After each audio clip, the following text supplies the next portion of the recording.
I came home early from a business trip, suitcase still in hand, and found a woman lounging on my porch wearing my dead wife's silk robe, drinking my wine and calling the cops to report me as the intruder. Yeah, that's how my afternoon started. My name's Caleb Ward. I'm a cybersecurity specialist.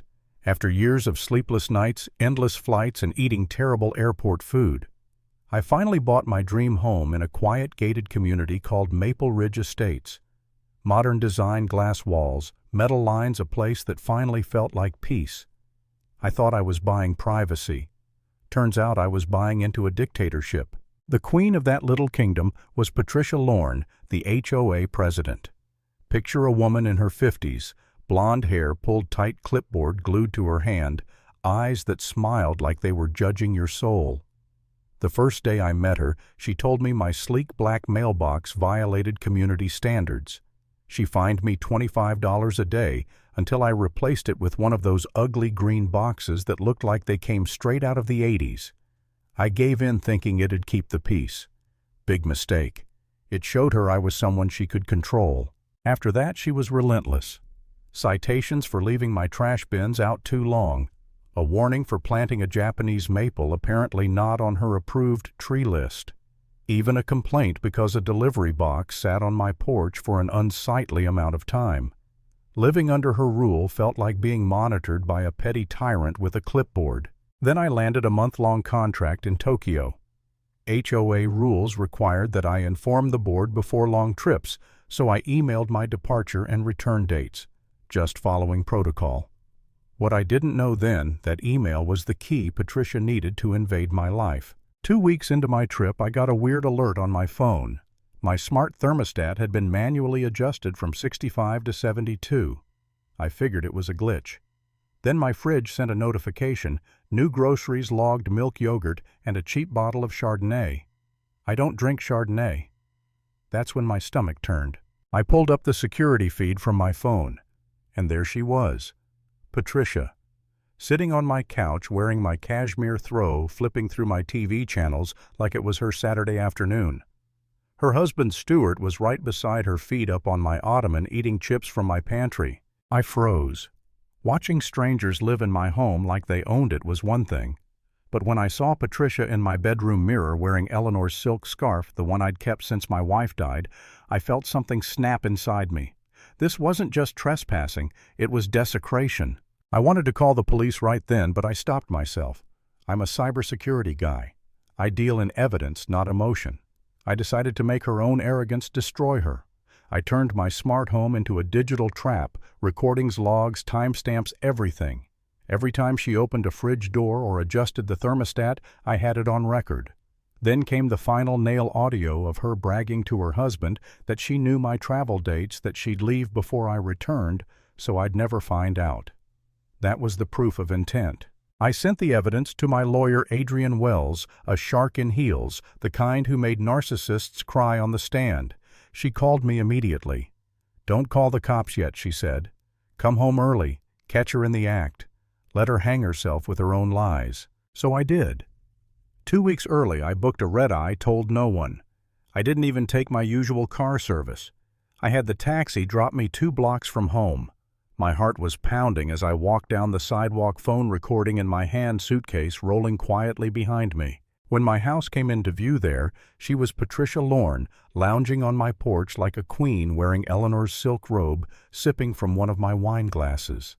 Sunlight hit the glass just right. She looked proud, like she belonged there. When she noticed me, her eyes went wide for half a second, shock, panic, but then her face hardened. She stood up, straightened the robe, and snarled, "Who are you? What are you doing on this property?" I kept my voice calm. "You know exactly who I am, Patricia. This is my house." Her cheeks flushed red. "No," she snapped, already pulling out her phone.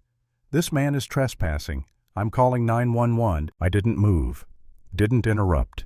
I just watched as she put on the performance of her life, shaky voice, fake tears, telling dispatch she was alone and terrified.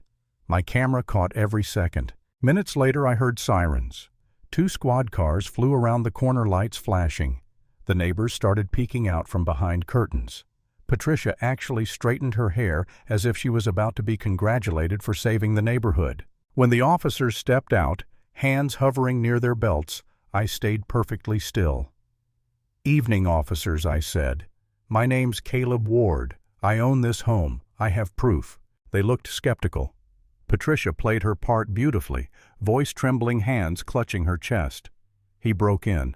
"I don't know him." That's when I smiled small, just enough to make her nervous. "I'd like to show you something," I said.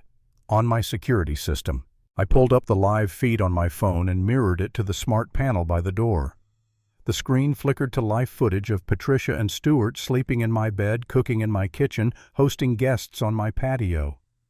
Then the audio clip played Patricia's voice bragging she'd be gone before I came back. Silence. The whole neighborhood could hear it. The officers' expressions shifted fast from suspicion to disbelief to something colder. They turned to Patricia. "Ma'am, we're going to need you to step aside." Her confidence cracked. "Wait, this isn't what it looks like. It looks like burglary, unlawful occupancy, and theft," one officer said flatly. Behind her, Stuart had wandered out still in one of my t-shirts. He froze when he saw the cops watching the footage of him raiding my liquor cabinet. Patricia's voice rose hysterical now. "You can't do this. I'm the HOA president." "Not anymore," I muttered. The officers cuffed her right there on my porch in front of everyone who'd ever been bullied by her stupid HOA rules. Cameras on phones popped up from every direction. Patricia's empire of control collapsed in real time. Stuart got hauled off too quietly, no resistance. Within hours she was charged burglary, unlawful occupancy, misuse of HOA authority theft. The HOA board called an emergency meeting that same night and voted her out permanently. They even repealed the insane policy requiring homeowners to give spare keys to the board, a policy Patricia had used to waltz into my house. I didn't celebrate. I just walked through my front door, the air heavy with a mix of anger, disgust, and strange relief. Everything smelled faintly of cheap wine and Patricia's perfume. I sat down on the couch she'd violated and just breathed. For a while I thought maybe I'd sell the place, start over somewhere new, somewhere untouched. But as I walked through each room, seeing the small scratches on the floor, the smudges on the mirrors, the broken boundaries, I realized this was my home. She had stolen my space, but I wasn't going to let her steal my peace. Still, I'd be lying if I said I didn't doubt myself for a bit. In the middle of all that chaos, part of me wondered, did I overreact? Was I feeding into some paranoia from my work? Maybe I'd been too rigid, too private, too closed off. That's what Patricia always implied, that I wasn't neighborly, that I didn't fit the community spirit.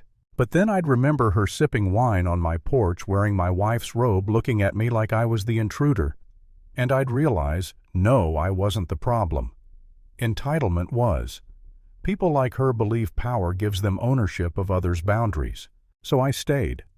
I changed every lock, upgraded every camera, and replaced every digital access point she'd touched. I made the house mine again, piece by piece. Now, when I walk past that porch, I can still see flashes of that day, her face when the cops turned on her, that instant when she realized she wasn't untouchable.